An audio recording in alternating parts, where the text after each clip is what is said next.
Hello folks, this is Solo speaking. You're listening to another video for Teamfight Tactics. So we have a new patch for Teamfight Tactics, a number of different changes that have shuffled things around. And in this patch, in this game, I'm going to be looking at one of the team compositions that got a lot stronger in this most recent patch, and that is the Shimmerscale Dragonmancer Kaisa build. It's basically a build that combines Shimmerscale and Lagoon together and plays through Kaisa as the featured unit as a Dragonmancer. So this will be a build that I don't typically go for, since I don't typically go for reroll builds, but this will be a build that focuses on trying to 3-star Kaisa and then also get stronger versions of some of the other Dragonmancer champions. Alright, so as far as changes in the patch, the biggest thing that happened... Oh, by the way, I get a Kaisa on the very first minion round, and I was specifically trying to test out this build while playing this game. This is another normal game. I played a game before this where I tested out this build and had what people would call an extreme low roll performance. That is, I just did not hit to kind of a crazy degree, and I managed to squeeze out a 5th place finish, and then this game I was trying to test out the build again and it went quite a bit better. As you can see, Namzi is going to be the Cannoneer in this game, not really going to factor into this game.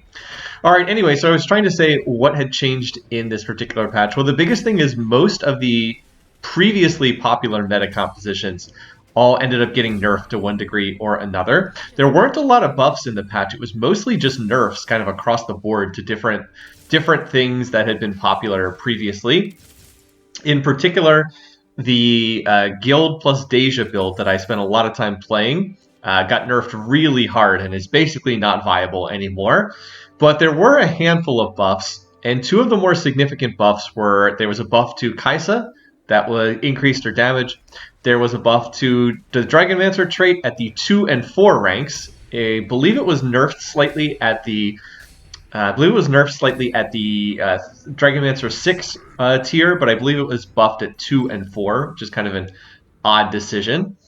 And then there was also a big buff to Zac. So these are all units that get played in this team composition. You play Zac, you play Kaisa, and you also wind up spending most of the game at Dragonmancer either 2 or Dragonmancer 4. You actually spend most of the game at Dragonmancer 2. So buffing the lower tiers of Dragonmancer helped this build, although it was probably a nerf for the Karma Dragonmancer build because Karma tries to rush to Dragonmancer 6 ASAP, although that does require finding either Yasuo or a Dragonmancer spatula item. Alright, anyway, so I have kind of the first part of this board. I have kind of the Lagoon half of this board. Note that I'm playing 3 Lagoon units. Kaisa is Lagoon plus Dragonmancer, so we're going to get Dragonmancer in early. Malphite for frontline. We'll be playing Malphite throughout this game. And then Talia is also in here. Talia will not be played throughout this game. She will end up getting replaced by another Lagoon unit, and in particular that's going to be Zac later on. But for the moment, I do want to have Lagoon trait in just to generate additional income. And that is, the earlier you can get that trait stacking, the sooner you can start to get the benefits from it. This is kind of an interesting fight here. I'm up against this 2-star Vlad who has an Ionic Spark and a Redemption. And between Vlad's innate healing and the healing that's coming from that Redemption, the Vlad takes forever to kill. I actually thought I might lose this fight, but no, I end up winning it. And the fact that the round takes so long is actually kind of good because I get more Lagoon stacks on my Kaisa and my Talia there in the back line. So I'm just trying to make my way to the team composition. This team composition comes online at level 6, so you want to get to level 6 quickly, and then generally you will stay at level 6 for a while in the hopes of 3-starring some of the key units, in particular Kaisa. But there are different ways to, you have to adjust to what you're getting over the course of the game. You also are looking to play into Shimmerscale units. Now, I don't have any Shimmerscale units on the board right now, but I will be looking to pick some of them up. So, as mentioned, you basically play 3 Lagoon, 3 Shimmerscale with this setup. And the 3 Lagoon units are Malphite, the Kaisa, and Zac. Zac we haven't found yet. And then you play 3 Shimmerscale, and you don't really have much variation on them because it has to be the 3 early game Shimmerscale units. It's going to be Kaisa because she's the featured carry. Then, in addition to Kaisa, you're going to play the Shimmerscale units that go along with that. Volibear, because Volibear has the Dragonmancer trait, and that pairs with Kaisa. And then Jax, and then Nasus. Jax picks up Bruiser trait to pair with Malphite. Nasus picks up Guardian trait to pair with Zac. So you end up getting a lot of synergy between these two traits. I've also made a decent amount of money here. It does help because I was able to get the first drop from the Lagoon trait. And I've said this before in other videos, the stuff that you get from the Lagoon Seashell is always fixed. It is not random. And I believe that the one at 20 stack gives you 2 gold, if I remember correctly. Now, that doesn't sound like much, but early on in the game where money is tight, it actually does matter a good bit if you're able to get some additional income there. Now, I do want to also mention, since we're up against this Mirage board, the Mirage trait in this game is Pirates. So you get the extra treasure chest. This person was diving very heavily into the Mirage trait, which is kind of interesting because it has no in-combat benefit for this game. It's just going to provide additional income in the form of those treasure chests. So I don't know if I would want to go for the Mirage emblem when that's the case. When the Mirage is Pirates, generally speaking, it's a composition that you want to play for the early game, but then transition out of. You don't really want to go super deep into the Mirage trait when this is the Mirage trait. Plus, as I mentioned before, Mirage has been decimated in recent patches. It is not strong at all. You really do not want to play just straight Mirage at the moment. Okay, so what are we looking for here? Well, I wouldn't have minded another tier to get a blue buff on Kai'Sa. That is not an option. So it looks like I'm stuck with my choice of different frontline items. So I just go ahead and choose the vest. I could have taken the cloak. It wouldn't have made a huge difference. In terms of itemization, I started with a tier, which I put on Kai'Sa. And after that, I was looking for... By the way, I didn't even have Dragonmancer trait in prior to this. But that's okay. Dragonmancer can come down the road. The other thing that I was looking for was, what did I say? Oh, I took a tier off the initial carousel, and then I had a bow and a belt drop from the initial minion rounds. Well, the bows are not really that valuable in this team composition, mostly just useful for frontline, so I was quite happy to make the Zerat portal there. That was pretty confident that that was the best way that I could use that particular item. So far, I've been win streaking, which I was not expecting. I mean, I'm playing all 1-star units. I actually have a lot of pairs. I have 3 pairs on my board right now. But when you have this many 1-stars, you don't really expect to be win streaking. As I said, that was pretty unusual to be win streaking from that position. And I don't think that I'm going to be able to win this round, not with them already having a Zippy and them already being level 6. Yeah, it's kind of like, all right, if you want to go to level 6 on 2-5, I mean, I can't stop you, and you are going to interrupt my win streak. But, you know, you did take your economy down to 0 gold. Whether that was worthwhile, not sure about that. But, you know, I can't control what the other players in the lobby do. Now I'm actually up to 4 pairs. I have 5 units on the board and 4 of them are paired. So that's a little bit annoying. But if I can hit some of these pairs, my board is going to get much stronger. All right, so as far as what else is going on in the lobby, there is one person who's win streaking. A lot of people playing Astral, which is quite common for... basically the entirety of set 7.5, people looking to open with Astral and use it to generate additional income. The benefit of this team composition is largely that it generates a tremendous amount of income because you get additional income from the Lagoon trait. Those various seashell bonuses give you additional gold drops, that kind of thing. In addition to that, you also will be playing Shimmerscale, and the Shimmerscale item will also generate income as well. So that's really the big value of this team composition. It's not that it's like so strong necessarily, although if properly built, it can be pretty strong. The big benefit is just that it's going to generate tons of income, which you can then either use to reroll for Kai'Sa 3-star, or alternately, you can also sometimes use that to try to push to level 9 quickly. And honestly, pushing to level 9 quickly is probably the more straightforward version of the team composition. But that's not what I'm going for in this game because I wanted to test out the reroll build in this team composition. I'm also going to get pretty lucky here. I've been able to hit 2-star Kai'Sa very easily. I did not have to reroll at all for Kai'Sa. I got a Kai'Sa from a minion drop, and then I found 2 more in the store. That is very good news because she is the most important unit in this team composition. All right, so, and again, I'm also paired, I also paired another unit. Now I have 2 out of 3 Lee Sins. Lee does get dropped in this team composition. You play Volibear over Lee Sin because the Volibear has the Dragonmancer. Because Volibear has Shimmerscale trait, excuse me. And Lee Sin does not. So you can't get Shimmerscale with him in. But Lee is a unit we probably will want to put back in later on. Anyway, so what are we going to get here? I'm going to get, and then the lucky drop. Look at this. I get a second tier for blue and then I hit 2-star Zach, and then I hit 2-star Talia. So this is very much what I'm looking for. And look, there's also a Volibear in the store and a Nasus in the store. So now I have all the pieces for this team composition, except I am missing the Jax. Other than that, I have everything I need. So I will go ahead and level to 6 and start putting some of these units in. I definitely need to pick up the Nasus and pick up the Volibear. So we'll play Volibear over... I'm going to play Voli over the Lee Sin. I didn't actually have to do that, to be perfectly honest. Lee is probably a better unit on his own, but I didn't mind selling Lee to generate some additional income. And then I'm going to make Zach into my primary tank. He is usually the main tank in this team composition, although Jax can also serve that way as well if you've been hitting a lot of Jaxes. But since I already have a 2-star Zach and I have a no-star Jax, since I haven't seen any, I am going to make Zach into the primary tank in this game. Again, Zach got a pretty significant buff in the most recent patch. Between selling those units and getting an additional drop from the Lagoon Seashell, I actually get all the way back up to 30 gold right here. So I'm still at 30 gold, even though I'm level 6, which is super nice. Anyway, here we're going to get our second augment choice. It is silver. That's actually good. You want the power level of the lobby to be lower when you're playing this team competition. And I'm trying to think which of these two I want. Featherweights is going to be quite nice because I am playing a reroll build here. Kaisa's a two-cost unit, so she would get the benefit from Featherweights. But then there's also Axiom Arc. Your units gain 25 mana on kill, and I was like, I think I want to take that because that's going to allow her to reset in these fights. And then there's a Jax in the store, so I'm going to go ahead and grab that, and look what the item is. Needlessly Big Gem. Now, this is not the best Shimmerscale item to play this team competition. The best one to get is Goldmancer's Staff, which is just preposterously overpowered because it allows you to generate more gold as Kaisa kills things. So, like, she gets gold. I think it's 50% chance to drop gold every time the Goldmancer's Staff user kills a unit. And Kaisa will be killing pretty much everything. So if you take that, you just generate infinite gold. And you have a very fast path either to level 9 or to rerolling for 3 stars. I'm not going to get that, but I do get the big gem.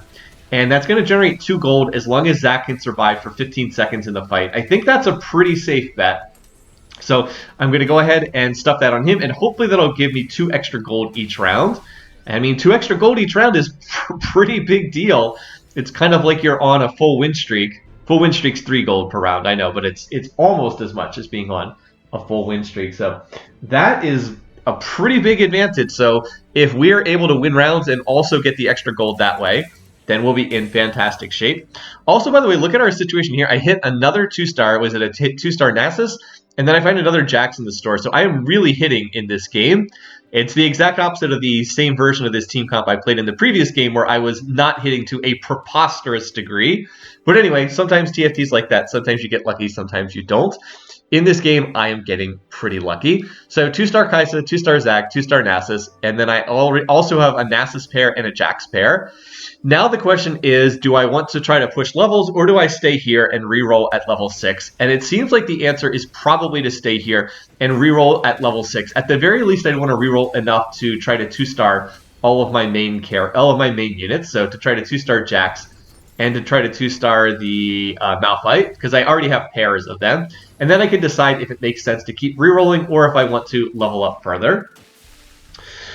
I've been winning pretty easily since hitting Kaisa 2-star. That's not surprising since my board is pretty upgraded.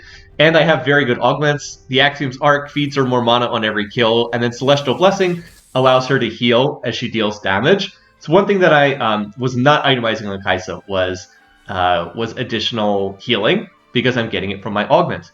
Now, as far as augmenting her, as far as itemizing her, the items you generally want are blue buffs, so she'll cast more often. Kaisa's mana cost is 45, so the blue buff gives her 20 after each cast. And then the additional items that you generally want is Infinity Edge Jeweled Gauntlet. And that is always the case if you're playing a Dragonmancer carry. You almost always want Infinity Edge Jeweled Gauntlet as the featured itemization. So I already have, and by the way, there is yet another 2-star that I've hit. As I said, I'm hitting really hard. So the logic behind this is anytime that you're getting ability power from traits or from outside sources, in this case, Dragonmancer trait gives a lot of ability power and a lot of health. Anytime that you do that, it's always good to invest in crit stuff because that will magnify the ability power that you're getting for free from the traits. And by the way, here I'm going to start picking up. I'm going to keep rerolling, and now I've hit every single unit 2-star with the exception of Volibear. But as I said, anytime you're getting ability power for free from your traits, it's a really good time to invest in crit stuff. Just because you get, how much ability power does she get from Dragonmancer trait? Let's see, at Dragonmancer 2 right now it's 25 ability power and 275 health, but that does increase by 20% per star level of your Dragonmancers. That said, not a lot of Dragonmancers on the board right now, not a lot of amplification there, but it will scale throughout the game. As we play more Dragonmancers, that will scale up to a higher degree. This fight's pretty close. Unfortunately, Kai'Sa's gotten stuck hitting the Idis instead of hitting the Yone. Can she finish him off? Oh, comes up just barely short. The Yone does 13,000 damage. That was a bit unfortunate because it interrupted a long win streak. Anyway, so I was able to get one glove out of the... wow, look at this. Now all the Volibears are showing up.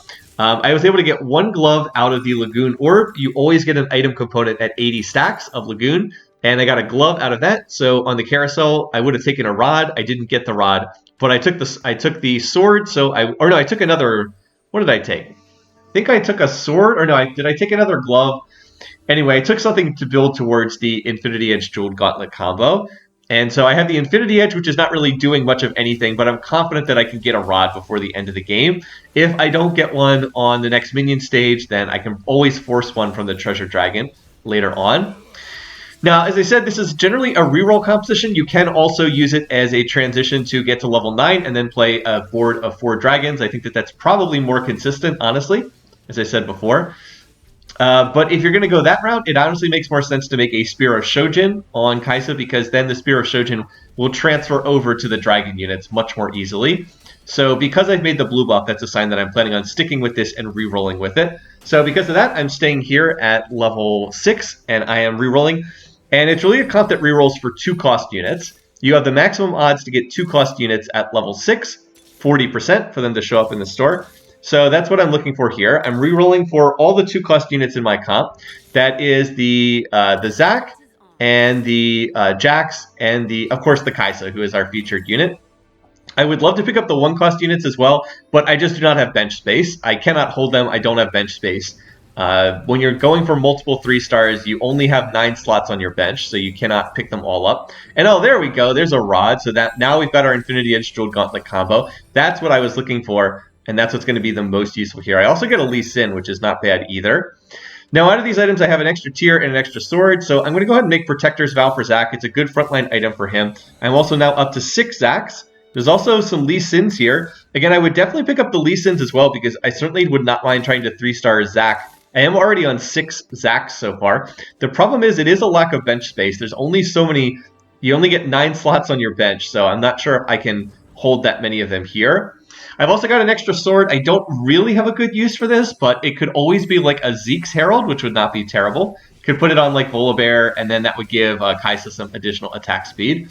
But yeah, the Infinity Edge Jeweled Gauntlet combo means that every single time she ults, she will always crit, and it's going to magnify the damage from those crits. So she's looking pretty strong here. This person already has a 2-star Deja, which is kind of surprising, but Deja got nerfed in this patch, and Mirage is not very strong right now. So the Kai'Sa easily outperforms the Deja there. I'm a little surprised how many people are playing into Mirage in this game, given that it's not really that good.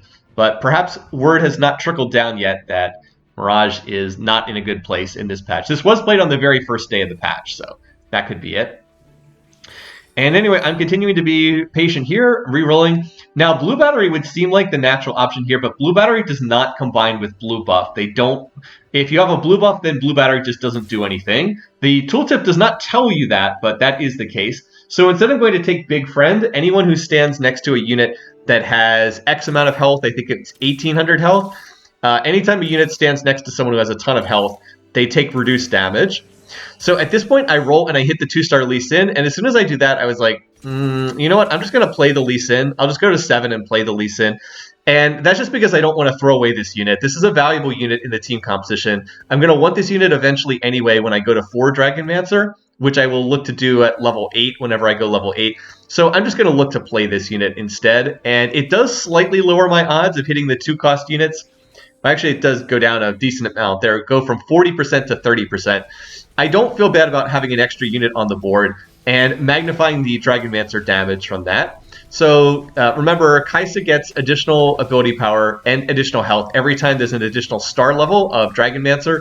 So by putting Lee in, who's a 2-star Dragonmancer, she actually does get quite a bit of additional health and additional ability power. So as I said, it does slightly lower the odds of hitting Kaisa and Jax and Zac, but it increases the odds of hitting Volibear and Lee Sin, who I'm also going to try to 3-star if I can in this comp. So is what it is. It is a trade-off there. It did cost me money to do so, but I get to play another unit on the board that was already 2-starred, and I mean, it does make Kaisa stronger, so maybe I wasn't patient enough here, but I do think I don't feel bad about making this decision because I am trying to keep win streaking here as opposed to losing rounds.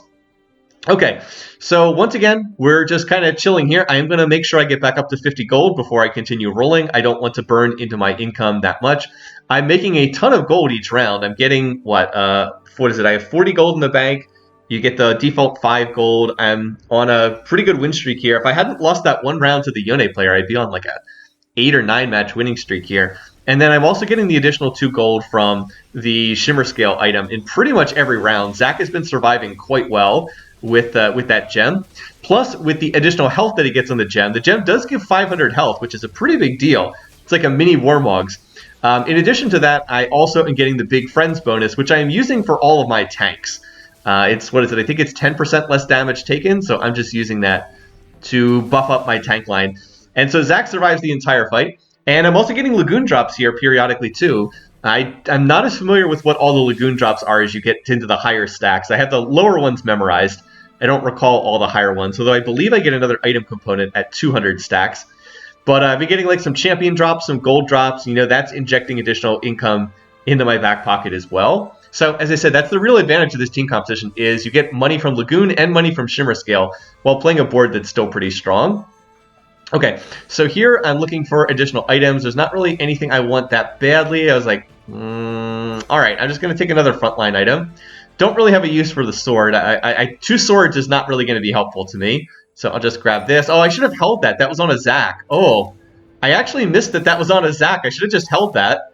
I could have reforged it off the Zac, but that would have gotten me to 7 Zacs.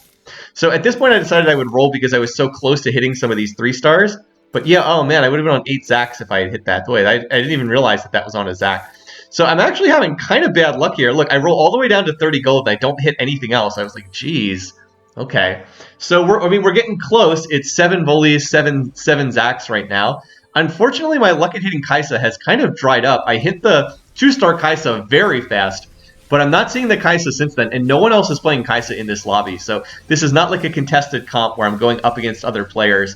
I'm not really seeing anyone else playing the Kaisa, so that's a little bit unfortunate that I wasn't able to make a little bit more progress towards 3-starring this unit, but we'll hang in there. We should be able to get it sooner or later. I mean, I'm doing better than that person who's already out of the lobby. I guess they were trying to play Dragonmancers and it didn't work very well.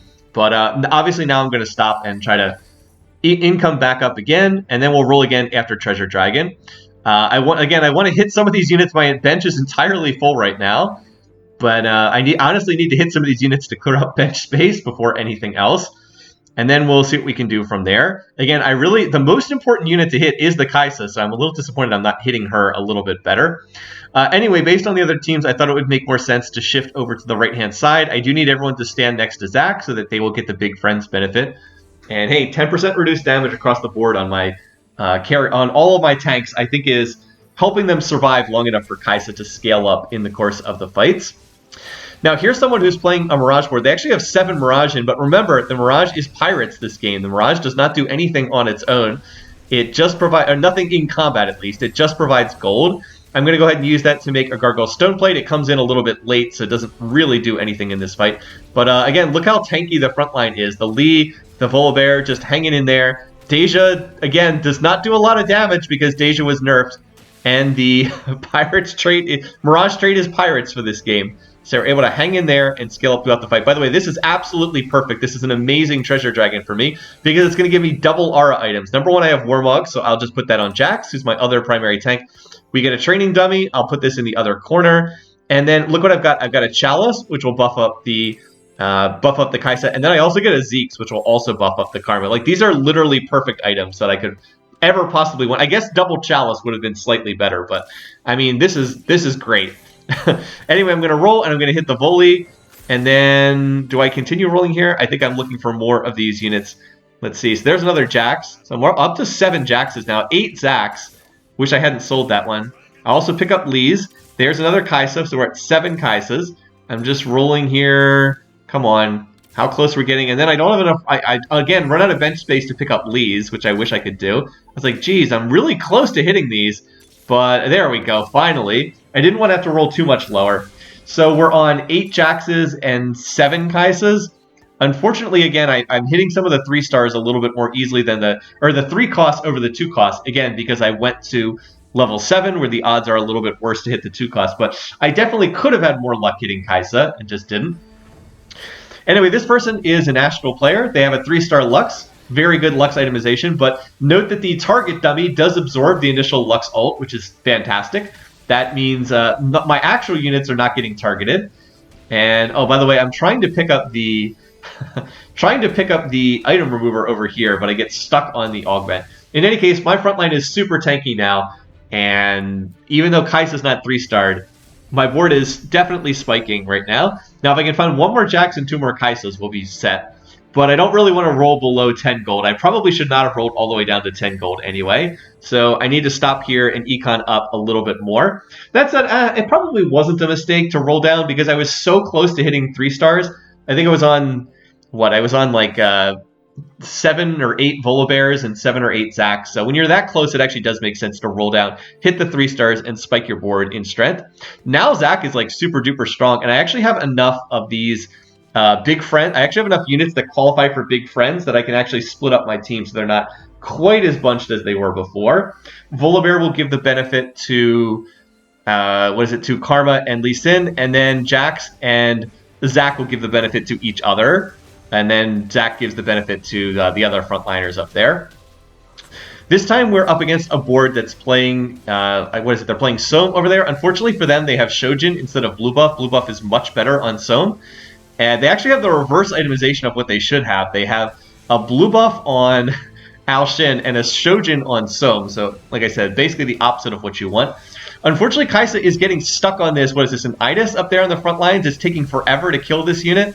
But I do have that Celestial Blessing for healing, and this is close. Come on, Kaisa. Woof. Very close fight. Very, very close fight. I'm glad that she was able to clutch that one out just by a tiny margin. Well, I probably should have talked about what Kaisa's ability actually does but at some earlier point in the video, but let's go ahead and get around to that now. Her ability is called Tidal Burst. I mentioned before, 45 mana cost. The description reads, Kaisa fires missiles split between her target and nearby enemies that each deal magic damage. This increases by 2 missiles each cast, up to maximum missiles, which is 12. When at maximum missiles, each missile deals 10% more damage. So each time she fires, she shoots out 2 more missiles. So she does scale up over the course of the fight and gets stronger the longer they last. I don't recall how many missiles she fires on the first cast, but it keeps going up on each cast. So she's a natural scaling unit over time. All right, here's another person trying to play a dragon board. Unfortunately for them, they only have 1-star Al Shin. It is a well-itemized Al Shin, and boy, Kaisa almost died here, but she doesn't die, and that means she's going to survive long enough to get off that last cast. Again, I really do need to 3-star her. She is still a 2-cost unit, so she falls off very hard over the course of the game if you don't 3-star her. I'm honestly shocked I've been able to continue win streaking here. I think it's because the rest of my board is pretty well built, but a 2-star Kaisa really should not be winning rounds. I also only have 2 Dragonmancer, and I am not at 4 Dragonmancer yet, which is a pretty big spike. Anyway, though, the win streak continues for now. And I'm definitely going to look to roll down and hit some additional units after this. There was a Yasuo on the carousel. That would be nice because I could play Yasuo for 4 Dragonmancer. Other good options, Ionic Spark would be really good on a frontliner too because it would increase the damage that Kaisa is doing by shredding the magic resistance of the team. I have no MR shred on my team right now. But there is another option, and that is a Shroud of Stonus. Shroud is always great for late game scenarios, so I will happily take that. And now we just got to roll it down and try to hit the Jax and try to hit the Kaisa. I actually pass on the lead there because I'm trying to just hit these units, and wow, can we find these units? Oh my god. All right, well, there's Jax. Now, can we find Kaisa? We only need 2 more. Come on, man. Oh, and then they're both in the same shop. And then there's 2 of them in the same shop. Okay. RNG is weird sometimes, you guys. RNG does some weird stuff. Okay. So I did hit the Kaisa 3-star, and that's what I needed. I definitely needed to hit that. It's stage 5. I cannot afford to be playing through a 2-star Kaisa much longer. But after rolling and missing for 20 shops, then there's 2 in the same store. I'm going to put the Shroud on Malphite. Malphite's just in there as a trait bot for Bruiser and Lagoon trait. So he's kind of irrelevant. I can put him anywhere I want just to make sure I shroud key targets. But now that Kaisa's 3-star, her damage has gone up by an awful lot. The base damage of the ability is 60 damage per missile at 2-star, and then it goes up to 90 damage per missile at 3-star. So that is a 50% increase in her damage. And of course, her other base stats go up as well. Health goes up, and attack damage goes up, although that's not as crucial for her. So she got a lot stronger. Remember that all of those stats get multiplied by being the Dragonmancer hero. It's a multiplicative benefit. So what is it? Dragonmancer gives, I keep highlighting this, plus 20, what is it? It's 25 ability power, 275 health, and then plus 20% per star level. So she's getting the multiplicative version of that. Anyway, as far as the combat goes, I'm going to shift over here to the left-hand side, and I have guessed correctly. I managed to get the Shroud on the Deja. Also on Yasuo, but his mana costs are so low, it's not really that important. Again, this is the person who's playing super deep into the Mirage trait, and if it weren't Pirate's Mirage, this board would be pretty formidable. Like, they have a 3-star Yone, they have the 2-star Deja, and they have a Yasuo on their board, but yeah, the trait for Mirage is Pirates, which means that going this deeply into the Mirage trait really does not do very much. So we're able to win pretty easily. I think my whole team is still alive there. And knock that player down to, I think, single-digit health. We are getting closer to the end of this game. There's a Quicksilver Sash here. I could try to reforge that, which wouldn't be terrible. But I actually think that Quicksilver is a pretty good frontliner item. So I am content with taking that item and putting it on Jax. I could also try to item remover some of these items off of Zac. Like, if I wanted to, I could try to put some of these better tank items on Zac. But I think I'm actually okay with what Zac has right now, because even if Zac starts to fall off a little bit, well, I've got Jax, and Jax is just as strong of a tank, if anything, a stronger tank now, because he has slightly better items. So I am okay with keeping these items on Zac. I was aware that I had the item remover, but didn't think that I needed to pull that off. All right, now we are finally belatedly going level 8. We need another Dragonmancer, so we can get up to 4 Dragonmancer. So I'm going to look for that. I just need anything. Yasuo would be by far the best, but I can toss in a Karma or a Set if I can find them. I'm like, all right, well, there's Karma, so we'll just toss her in there. That gets us up to 4 Dragonmancer. That will, again, buff up Kaisa's health and buff up her damage a good bit. And now I know who I'm going to be up against, so let's place the Quicksilver on Jax. Now we just need to get this Shroud of Stillness off.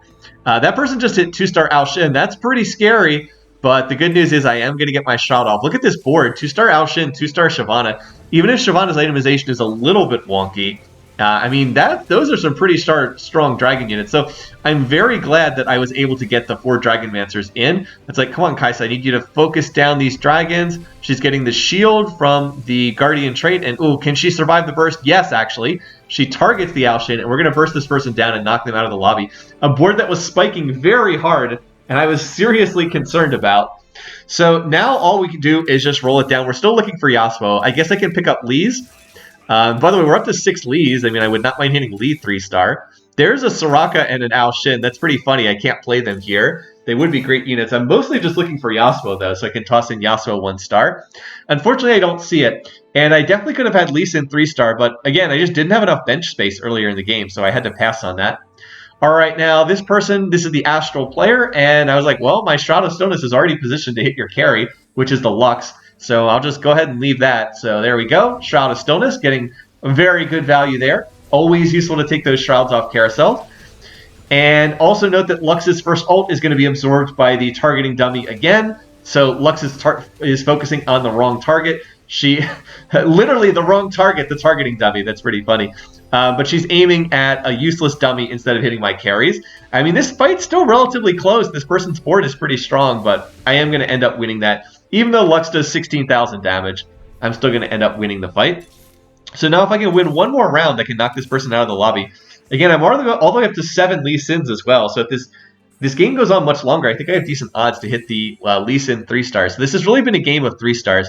I should have mentioned part of the reason why I decided to go for 3-star Kaisa is I saw there were a lot of 2-cost units out of the pool. There was the Mirage player who had 3-star Yone. This person has 3-star Lux.